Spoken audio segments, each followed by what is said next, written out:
Hi guys, in this video I will show you how to log into Santander Bank app.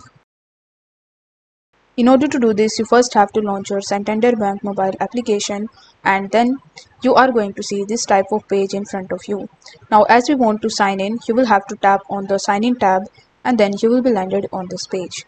Now over here you need to provide your username and then you need to press the sign in button.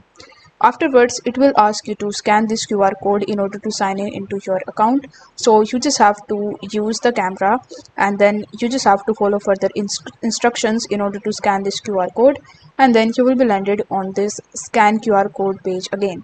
Now here you will have to tap on the scan QR code in the bottom left hand corner, and after that you just have to open your camera in order to scan this QR code. Once done, it will show you that are you signing into the Santander Bank online banking. So you need to press the yes button.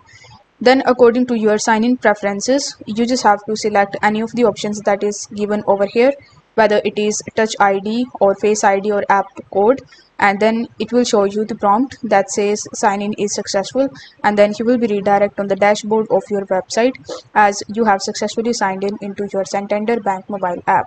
So if the video was helpful, then don't forget to like the video and subscribe to the channel. Thank you so much for watching.